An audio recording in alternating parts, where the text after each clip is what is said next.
Friends, let me ask you a question. Have you ever started playing a completely silly game with your friends that made absolutely no sense at first, but somehow turned into a battle of pride and honor? That's exactly what happened in this amazing Friends episode.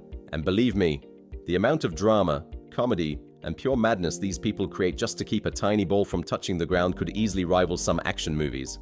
So, let's get started. The episode begins with Ross doing what Ross does best, trying to tell a dinosaur joke. Now, if you've watched Friends, you already know what usually happens whenever Ross starts talking about science or dinosaurs. The reaction is usually, "Please stop." And that's pretty much what happens here too. But the funny thing is, nobody even remembers Ross's joke, because just a few minutes later, the real highlight of the episode begins. Joey and Chandler start casually tossing a small ball back and forth. Nothing special, nothing important, just a simple game of catch.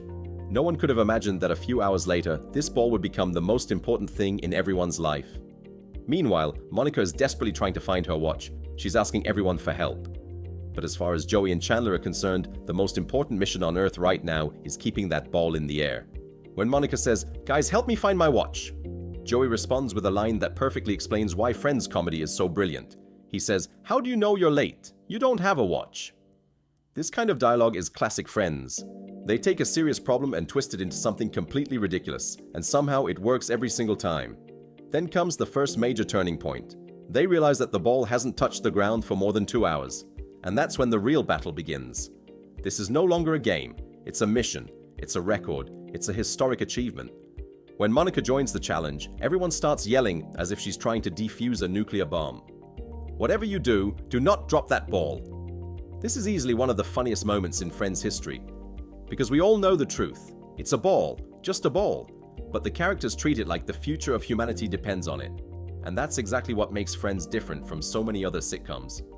It has the ability to turn tiny moments into huge events. Then Rachel enters the scene. She looks at what's happening and says, "Wow, congratulations, that's quite a waste of time." And honestly, she's not wrong. But Friends has a funny rule. The person who criticizes something the most usually ends up becoming part of it. And Rachel is no exception. At the same time, another hilarious subplot is unfolding: Rachel's famous hairless cat. She spent $1,000 on a cat that honestly looks more like a walking hand than a pet, and her description of it remains legendary. "I'm stuck with this stupid cat that looks like a hand." To be fair, after seeing that cat, I wasn't completely sure it was actually a cat either. Meanwhile, the ball game continues. Hour after hour. Nobody is eating. Nobody is resting. Nobody is giving up. And slowly, Monica transforms into the team's coach. She's motivating everyone, yelling instructions, giving orders, trying to come up with a team name, and acting like the final minutes of the NBA Finals are being played in her apartment. This is exactly why Monica is such a funny character.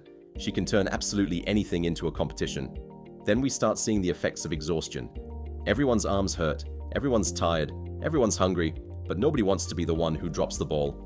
Because at this point, it's no longer about winning or losing. It's about pride. And honestly, that's something most of us can relate to. Sometimes a challenge starts as a joke, then it becomes serious, and eventually there's no turning back.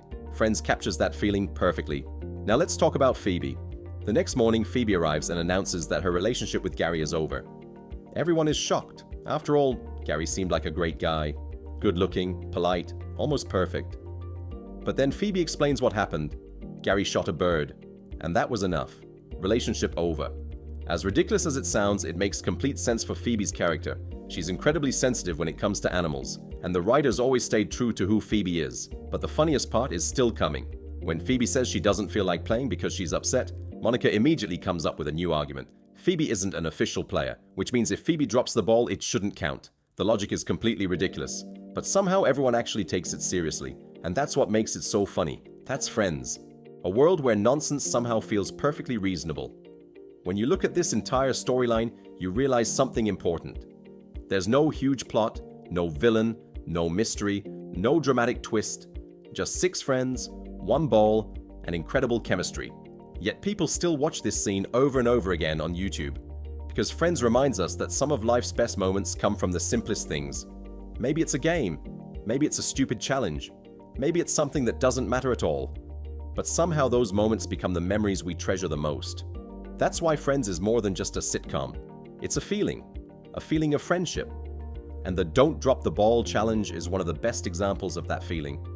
If you enjoyed this video, don't forget to hit the like button and tell me in the comments, who do you think was the funniest character in this challenge? Joey, Chandler, Monica, or Phoebe? I'd love to hear your thoughts. And if you'd like to see more Friends reviews and breakdowns, make sure to subscribe to the channel and stick around for future videos. I'll be back soon with another Friends review. Until then, don't drop the ball.